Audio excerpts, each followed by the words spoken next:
I taught about this in America, and in Australia we would call this a pot plant.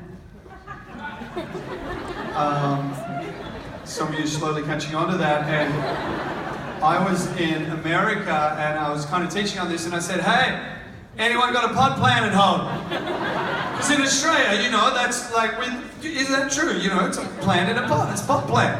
When I said this in a church in America, you should have seen the shocked looks on people's faces. Be like, no, you can't say that, you can't ask that. That's not right, you don't do that in church here. And I'm like, oh, what's wrong? And like I asked, and like everyone's freaking out except for one guy at the back. He's like, yeah. Like, I like you, we'll pray for you afterwards, man. It's gonna be okay. Here's the thing, a plant in a pot is what I'm trying to illustrate. This plant in this pot will be restricted. Its growth will be restricted because it's in the pot. Now, here's the thought. Some of us, we're kind of looking good spiritually. We can do all the Christian things on the outward, but our growth is being stunted and we're not producing the fruit that we could produce because we've actually put ourselves in a pot and we're not letting our roots go down deep. Right.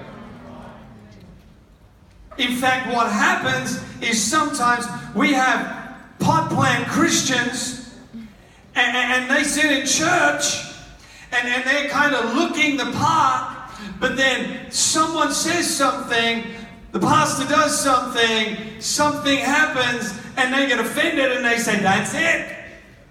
I'm taking my little pot plant. I'm going. I'm going over here.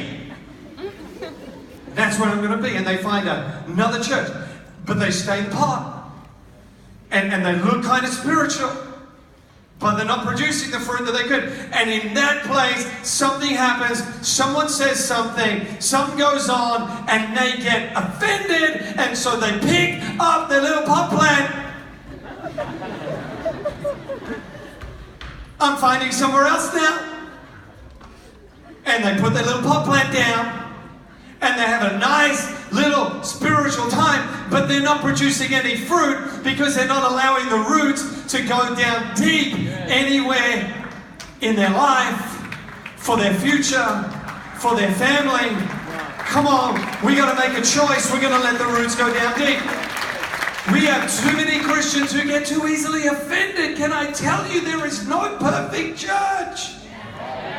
There's no perfect people this side of eternity. Only Jesus is perfect, and He gave all of us the opportunity to be part of His church together. And that's kind of crazy because you're not perfect and neither is the person next to you. But together, because of the grace of God, we get to build something glorious and love each other even when someone is unlovely. That's what the church community and church family is all about. Learning to love and build character and let the roots of our lives go down deep and not get offended and then move here and then move there and then move there and wonder why we're not producing any fruit in our life. We got to make a choice.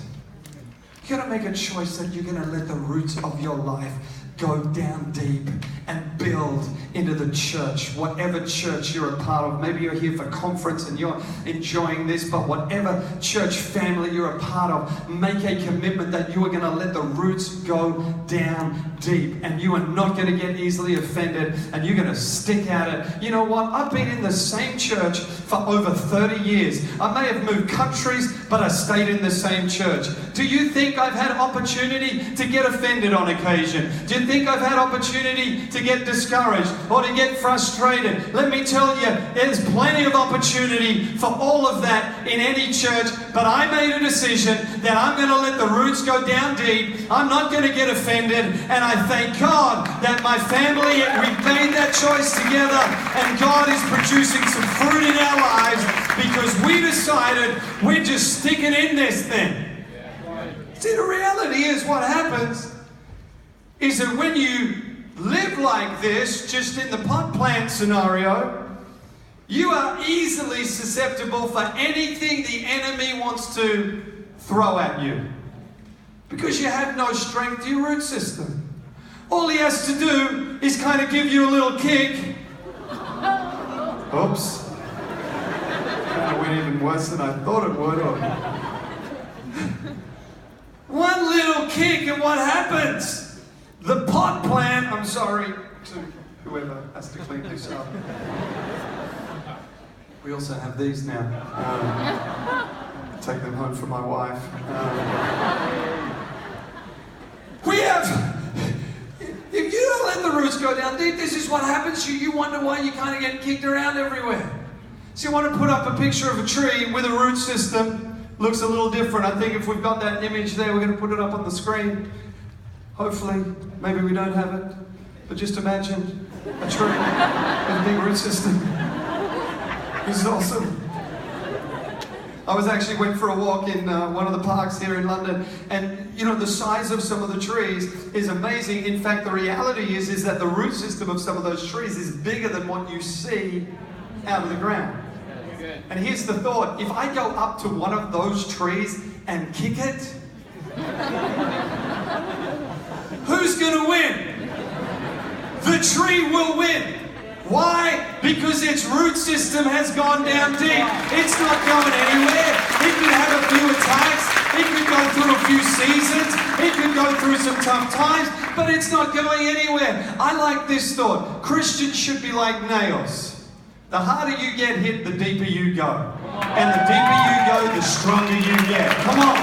We need some believers, some people who have faith to let the roots go down deep and say, God, this is where you've called me to be, and if I'm going to bear the fruit that you want me to bear, then I better let the roots go down deep so I can be strong enough to handle what you want to do in and through my life. We can hand our pot plant back to our little friend. Thank you very much. Round of applause again.